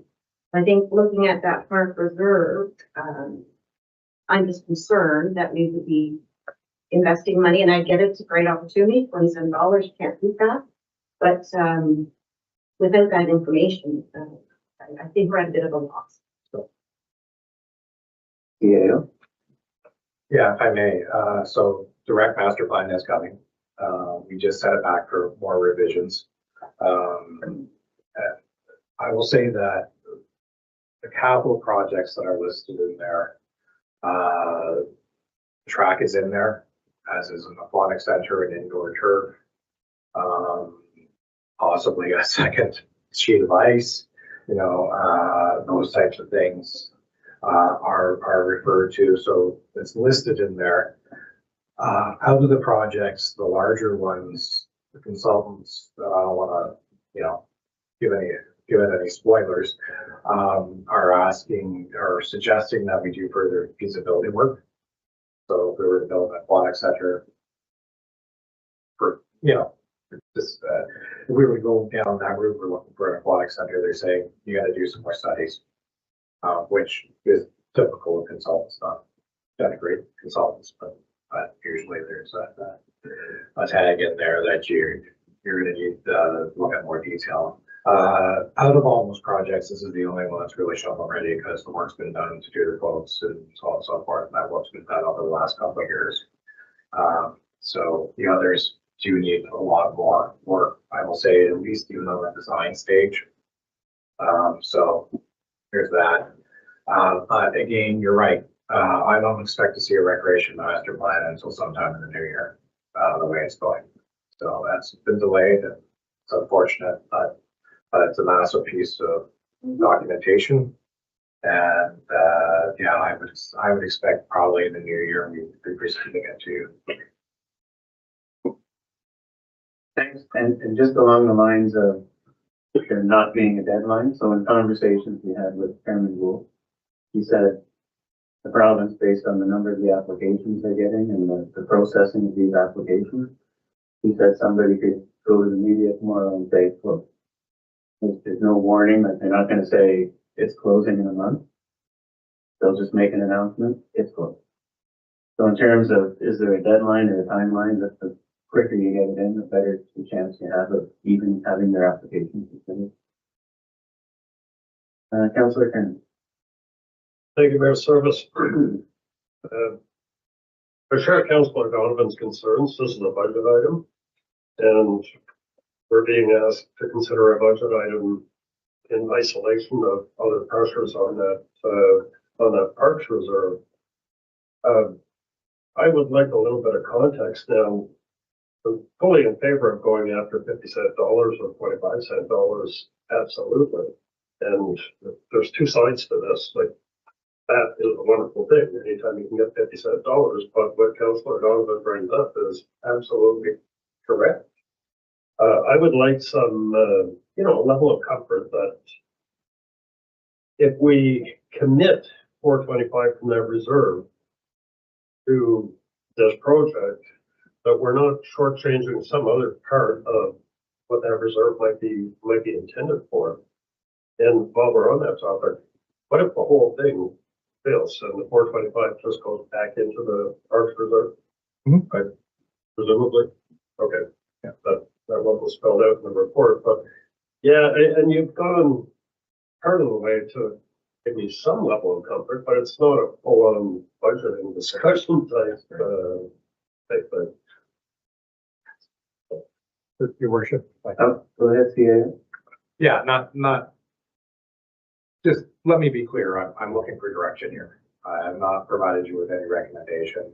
I know that's like passing the buck. Sorry, but you're right. This is the thing we struggle with because and it's unfortunate that the province launched this program when it did, because a lot of communities are in the same boat. We're just going into the budgeting process, and now you're asking us to commit large sums of money going forward, right? And that's difficult because you're looking at it going, oh yeah, 50-cent dollars or 70-cent dollars, right? And you're right. It's difficult to make those decisions. So, but again, by relaying you information from the draft recreation master plan was not a sell job. It was, this is the fact, this is what's there. Unfortunately, and why it's back with consultants right now is they did not give us a critical path telling us what the priorities are, and we've asked them to do that. so that we have a roadmap as staff, so that when we present it to you, you can see the roadmap. Here's the work plan. This is what we're going to be doing for the next 10 years, and this is what we're going to be doing it. Right? Assuming you agree with it. but that's what we asked from them, and that's why I wasn't comfortable circulating the draft that we have right now, because that's not there. So it's kind of similar, Councilor Cameron, to a month ago when the grant application came forward with the ball light. So we consulted, we considered, and in the end, if we get, you know, the 50% of that, it was $260,000 or something. So this is similar in that if we get everything, you know, if we get the special consideration, it could be a project worth $255,000. So much like we took a chance on, let's see if we get some money, we'll do the ball light. This is a similar situation. Let's take a chance, and if everything comes to fruition, we'll have a nice project for $255,000. Councilor Christie. Thank you, Mr. Mayor. My point of view on this, I feel like this is a project that's definitely inevitable and totally desirable when you just look at the benefits for our community. And I love the way that the benefits are brought locally and abstracted to benefits to industry and benefits to employment. And I definitely think of investing in youth. I think that the track program that exists is an amazing community, bring together opportunity, and I would love to see it grow. And I think we need a facility to do that. And I think for my part, I didn't realize how underserved we were in this area. So to me, this is giving something back to our community, but also the wider county, et cetera. So for me, when I'm looking at the absence of the master plan, this has been something that's come up a lot. I think about when we said no to the post-grad key trail system, and that was sort of, there's a lot more question marks for me there. Like, do we need more trails? Like, are people underserved by trails? What's our trail system now, et cetera? Whereas this, to me, there are no question marks. There are no question marks. We know we need this track. This would be a great move. I'm comfortable moving this money because, as we've identified, it's one of the few shovel-ready projects that, again, to me, seems inevitable. So I would love to take the opportunity, apply for this funding before it runs out, because this will be just a great community asset. So it has my support. Thank you. Deputy Mayor Sargent. Thank you, Mr. Mayor. This will undoubtedly be a real benefit to our community. I don't think there's any question of that. And I think as a community that values active living and that promotes healthy lifestyle and physical activity, it's one of the, for all age groups, it's one of the components of longevity. So, it's not just a lot of really positive benefits. Yeah, I'm also on the same wavelength as Councillor Donovan and Councillor Carmody, that we have not seen a recreation master plan. I don't know what those pressures are. I do know that we have a lot of pressures ahead of us for this coming year. As I had said before, we've got the increase in the OPP funding. That is a given. We don't have an option or a choice to continue with this with a safe community. And so I think context is always really important. 50-cent dollars, 25-cent dollars, absolutely a big lure. I don't know that that's going to be the decision. That is not the deciding factor for me, however. It's almost $500,000. That is a big chunk of change. And I would like to see us wait to submit this funding application. I think submitting the funding application, I completely support. I would like to see a recreation master plan and say it's coming shortly. So, in the new year, we're literally almost the end of November. So we're not talking 6 months from now, right? We're talking very short period of time when all of the municipalities will close down over Christmas and things like that. So I would like to look at it in full context. Whether it's an inevitability or given that it's coming to our community, I don't dispute that either. I just feel that we'll have a lot of pressure on our taxpayer dollars. I've already been pointing fingers at we don't raise our taxes, we cannot take anymore. And I say we represent you, elect us to represent you, and we do our best with your interest in mind and with the volume of needs and expectations of our community. So Like I said, I'd love to see us submit this application. I don't doubt for a second that it'll be a strong application. I think we're known for submitting, strong applications. I think it will position us well. But I would like to, do so once I have a bit more information. Thank you. Thank you. And again, just in terms of timelines, I don't know if this is still gonna be open. So I know we want to wait for the master plan and what it has to say to us. Now, as CEO said, there is a list of projects in there and the track is one of them. The other two major ones were an aquatic center and an indoor soccer turf field, which need further feasibility studies and a $10 to $20 million project, which is even further out of our realm, I guess. Do you have another question? Thank you. No, it was, just more of a comment on, with regards to our community and their access to active living type things. We do have MUPs throughout town that individuals can use, whether that would be walking or running. Councillor Good. Thank you, Mr. Mayor. I will echo Councilor Carmen, Covered, and Donovan.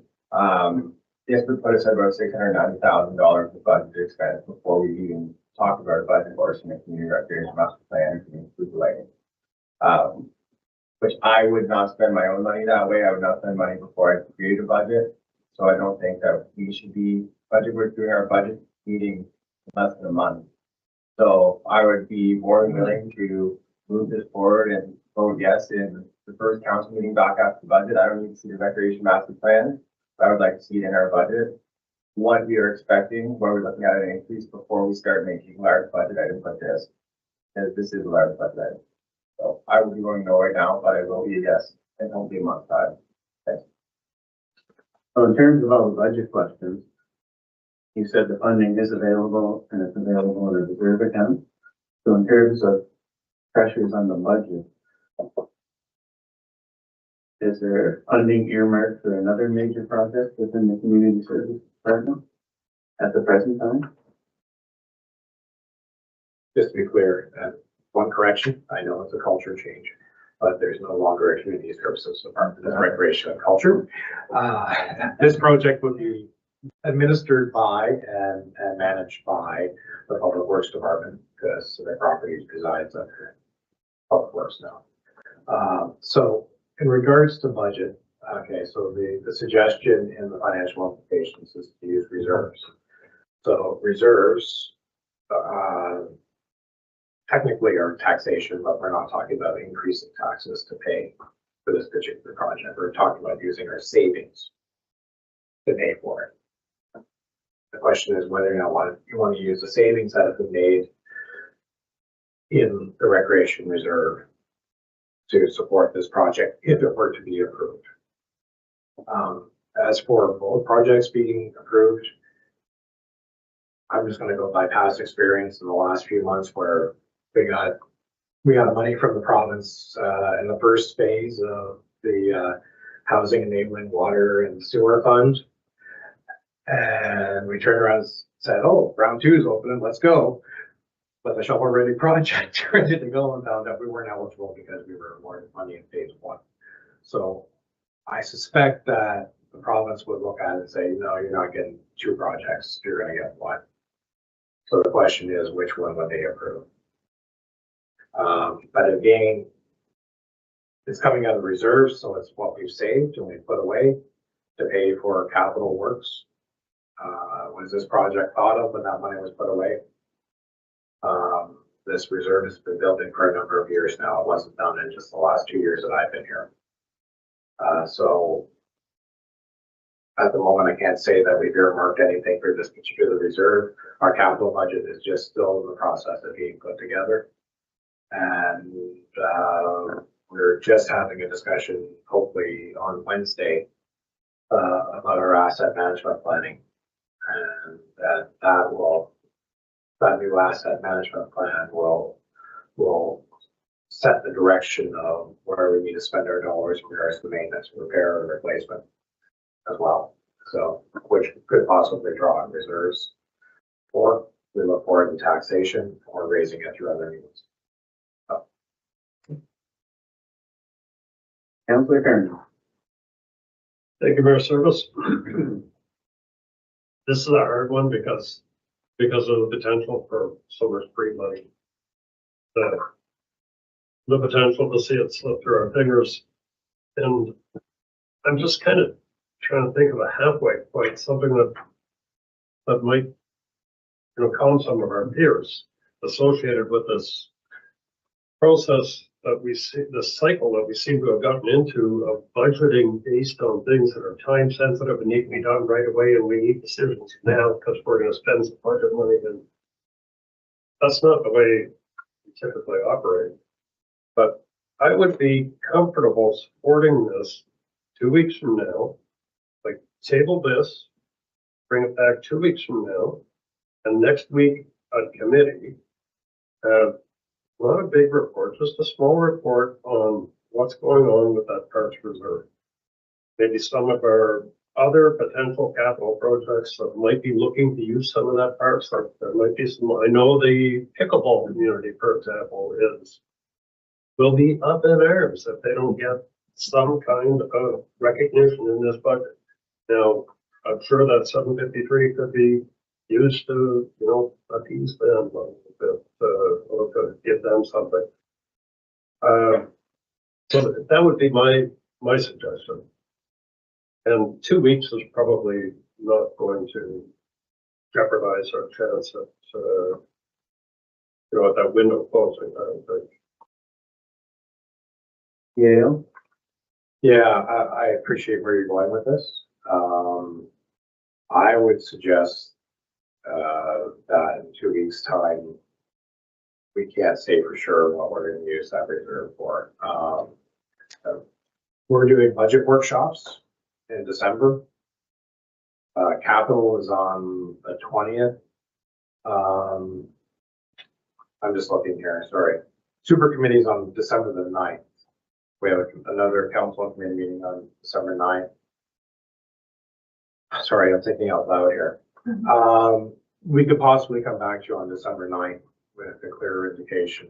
I think senior management will be going over the draft financial plan on December 4th, and that would probably give us a clearer indication of where we are in regards to operating and capital. Heading into those budget workshops that we've set up and later, in the following weeks in December. So possibly December 9th, we can come back to you with a clearer indication of what we think that Parks Reserve, whether the space is available in the Parks Reserve to support this project.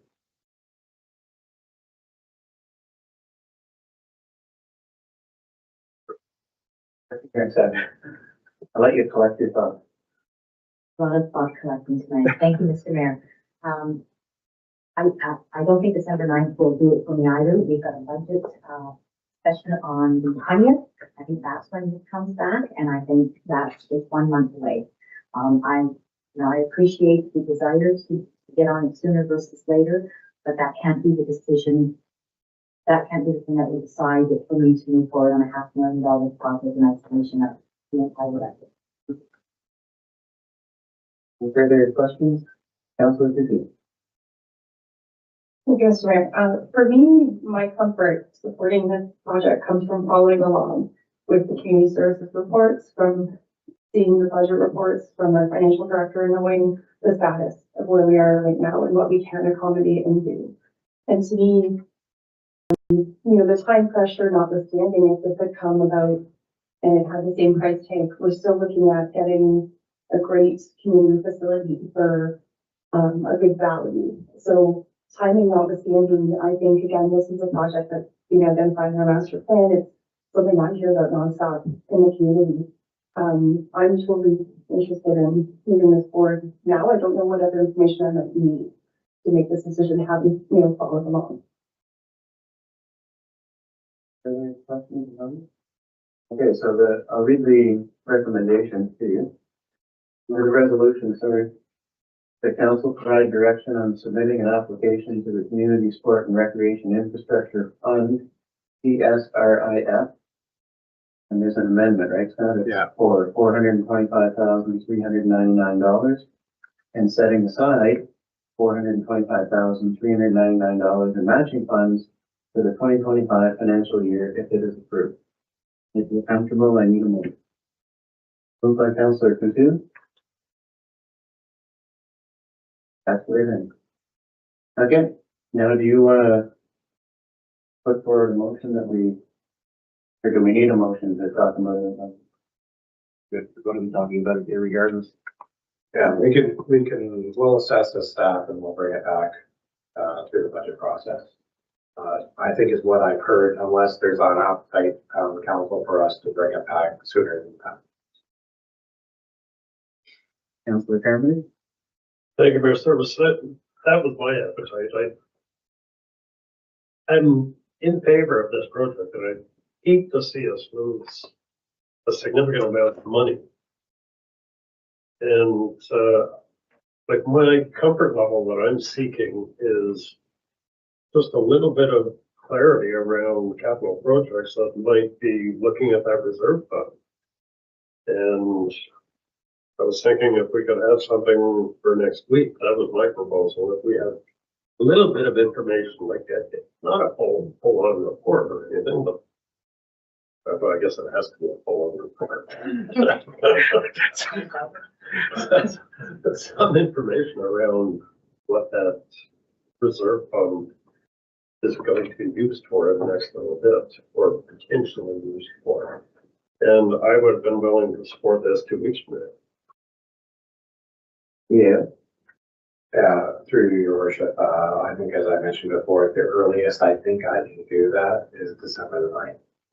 The super committee meeting on December 9th is the earliest I can get you a clear indication of where we are, and what we would use that reserve for. And we can, because we'll have gotten all of our numbers together. All the directors right now are very busy putting the final touches on the financial plans for their department. And just be clear, this is the year that we take the step forward. We're going from budgeting year to year to a 5-year financial plan, right? Which is also part of that discussion we're having Wednesday about our asset management funding process, and where we stand and what we need to improve in order to get us to that level that we know 10 years from now what we're going to have to, do to repair or maintain or replace the facilities that we have. So, and an idea of what those costs might be so we can plan for them properly, which is something that we haven't really done up until now. So that's that next evolution, right? How we operate. So I'm pretty sure that I can bring back some information for December the 9th on what our plans or our ideas are for the use of that Parks Reserve and whether or not this project fits the amount that's been provided to you. Okay, so we'll look forward to more information on December the 9th. Okay. Just for the public galleries information, we still have more work to do. You are welcome to stay and listen to us talk for a little bit longer, but we won't be offended if you decide you'd like to go home. Okay, we'll carry on with councilor reports. Next up, we have Deputy Mayor Sandra. Thank you, Mr. Mayor. I have nothing to report. Oh, actually, yes, I do. So sorry.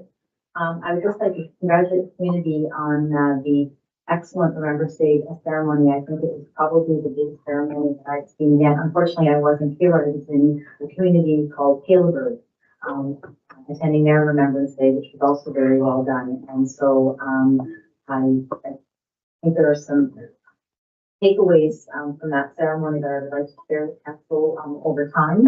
It was a small community, but boy, was it ever well with it. Was Remembrance Day ever well attended? And I just like to say that it's celebrated no matter where you live, and our serving and veteran members are honored very well. Thank you, Councilor Carmen. Thank you, Mayor Service. I can report that on Friday, November 8th, I attended the Indigenous Veterans Day, which was held up on base of the Cupid's Nest, and the deputy mayor and yourself were in attendance. And Councillor Donovan. And that was very well done. It was the first Indigenous Veterans Day that was recognized on the garrison, and it all went off very well. Very nicely done. Attended the Remembrance Day ceremony here in Petawawa on the 11th. And on Wednesday, November 13th, I attended the Hoskins open house at the Civic Center regarding rural urban gardening, urban gardening. And got my flu and COVID shot. And that was it. Thank you. Thank you. Councillor Cuckoo.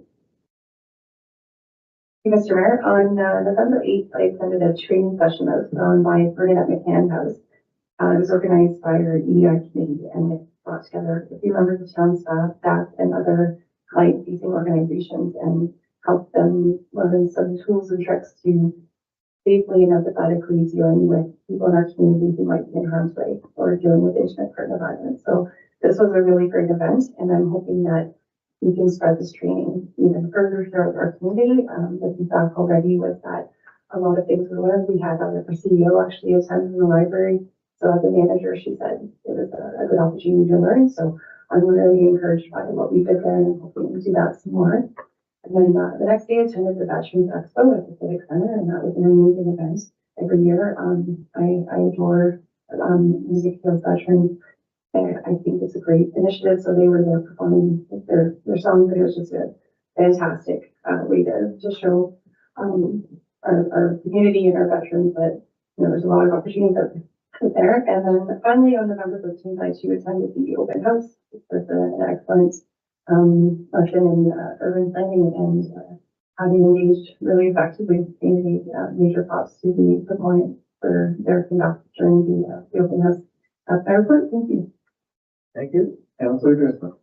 Thank you, Mr. Mayor. On November 5th, I attended a CDAN meeting. Talked about some different business grants, programs, and verses that were coming up. Nothing too different than the previous month. Christine gave some briefing on, or presented CDAN with the comfort station and site development that she presented us here with council as the week before. So it was definitely well received. Brought up about the new BRE survey that economic development would like to start, looking at how to keep business attention, stuff like that. So it's looking about an hour-long session with somebody to go over a survey. So we're going to see where we're going to go with that. Upcoming events, we talked about the Mary Bright Festival coming up. They're trying to get all that stuff finalized. So it's looking like it's going to be quite a very good event, especially the tailgate market. The Ramble Rabble we discussed, the Veteran Expo they were putting some final touches on, and that was pretty well that CDAN meeting. November 11th, I was honored to walk in the Remembrance Day parade. It felt quite amazing. We collected emotion in the crowd. To see the pride in our soldiers displayed in the parade throughout the ceremony were pretty amazing. So I just want to say thank you to our veterans and active members. They're sacrificed for our country. And also, on that note, a huge shout out to Public Works for getting the Remembrance Day crosswalk from idea to completion in a very short time. It looked very good. And on November 16th, I attended the 15th anniversary of the Civic Center to watch the first physical hockey game. It's an amazing facility. It's great to see the growth that's happened there in the last 50 years. It's going to be pretty amazing to see where it goes in the next 50. Thank you. Councillor Donovan. Thank you, Mr. Mayor. 8th of November as well, I was at the Indigenous ceremony up on base with on Garrison with regard to Remembrance Day service specifically. As well, that day I was at a meet and greet for our Seniors Advisory Committee, now known as SAC. Moving forward. On the 13th of November, I sat in on a webinar by the IESO, which is a energy grid, or a company that's looking after Ontario's energy grid and how it's running and the different components of it with hydro versus nuclear and whatnot. It was very interesting. There was also, and I attended the public meeting that evening with regards to urban farming, and it was very interesting. On the 14th of November, I was in Ottawa, sat in on the path forward for commemoration, specifically with regards to the Netherlands and Canada. So that event is coming up on, its 80th, year, 80th year recognition. So it was interesting to listen to the, effects Canadians had when we went in and liberated, sections of the Netherlands, as well as how they were looking to be liberated from the people that came in to save them. I guess we stayed long. So it was very interesting. Looks like there's a good pathway moving forward. The Netherlands celebrate 5 separate days of remembrance every year. On the 16th of November, I was at the 15th anniversary celebrations as well. It was a good time to get out and do some dancing, great food on hand as well. And then today, earlier, I was sat in on the warming center meeting. So I'll give you some highlights. I will put it forward in a review and I'll send it out by email, but there's some big news with regards to it. So it's no longer going to be operating out of the trailer. That's not going to happen. They have found a place with the OATC, which is the Ontario Addiction Treatment Centers. For those who've been around a while, that's the old liquor store in Pembroke, just down from the beer store in fact. So the front of that building is being used by the treatment center, the addiction treatments. So that would be where we do our shopping. The warehouse at the back has now been leased on behalf of the committee looking after the warming center. So they're going to host it in there. Well laid out. They'll be able to, their current layout that they're still playing with has 16 recliners to be used by clients. They're looking at some table movement. They figure they will get that up closer to the number of recliners that they actually have moving forward. It will be 24-hour service in that facility. 7 days a week, that will be happening. There has been some addiction and mental health staff that will be on site during all of those hours. There's no security going to be hired to help support its operation. They feel they've got the adequate, educated and talented staff that will be able to mitigate any issues that would come up. VTAC will also be helping to support as well. There's an extra room that's labeled as a staff room, but can be used for interventions, medical visits, treatments, all of that kind of stuff in that one area.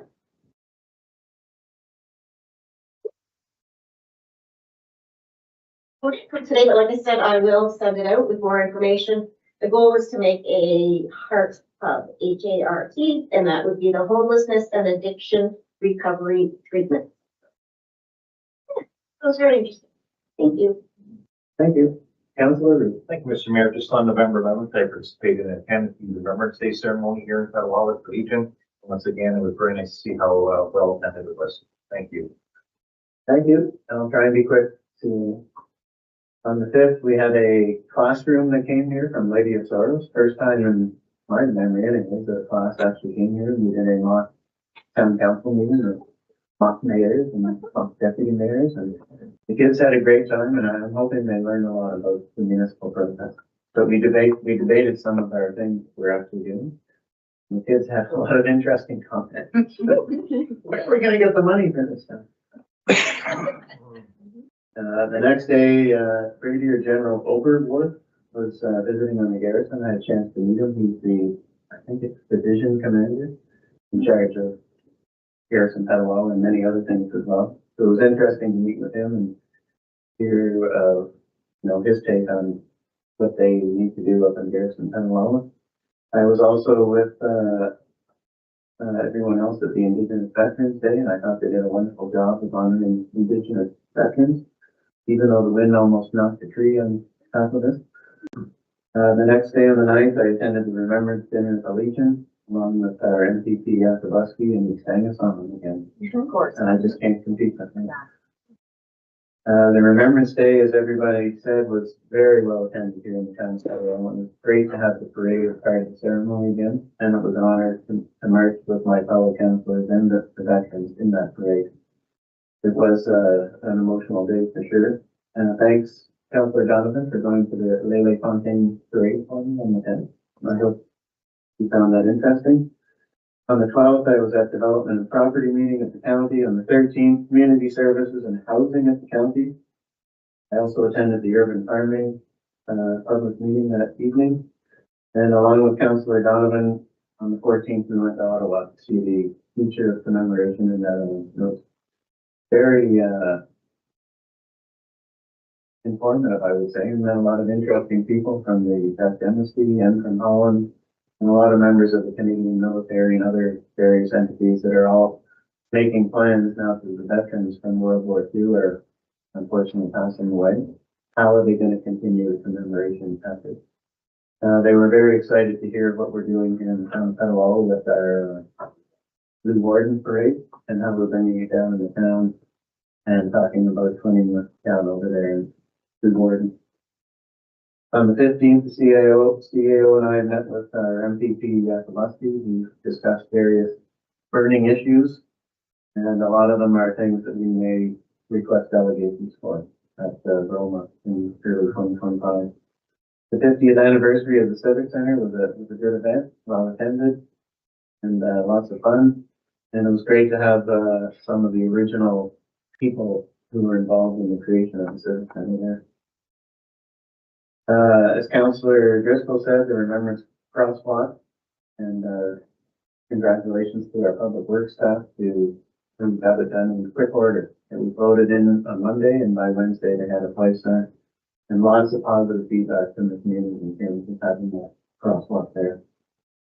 Work is beginning on our Trail of Lights. We've added a second tunnel for this year, closer to the Kin Hut. And now there's going to be lights from the parking lot all the way to the container market for our big Christmas event. And just an announcement on, there's been a sponsorship of some Syrian refugees in the community, 17 of them. It was started 3 years ago, and the first 4 have finally got their plane tickets to come to Petawawa. So the first family, Kusai is the father, Siwar is the mom, Sahar is the daughter, and Ward is the 4-year-old son. They'll be arriving in Ottawa on the 26th of November. So that evening they'll be in Petawawa. They have a place to live already. The sponsorship group has found the place up behind Food Basics on Winston Avenue. So we'll have 4 new members of our community who spent the last 12 years of their life in a dusty refugee camp in Jordan. The kids have never seen a tree, so they're very excited to come to Canada and our community in Petawawa to start a new chapter in their life. So pretty exciting to have them here. Okay, we'll go to the confirming bylaw. I need a motion. Moved by Councillor Root. Second by Councillor Donovan, the bylaw 1705/24 be read a first, second, and third time and passed. I'll call for the vote. All in favor? It's carried. Corporation of the Town of Petawawa, bylaw 1705/24, being bylaw to confirm the proceedings of council at its meeting held on November the 18th, 2024. This constitutes first, second, and third reading short of bylaw 1705/24, the 18th day of November, 2024. I need a motion to adjourn. Moved by Councillor Driscoll, seconded by Councillor Carmody, that the meeting adjourn to the call of the mayor. I'll call for the vote. All in favor? It's carried.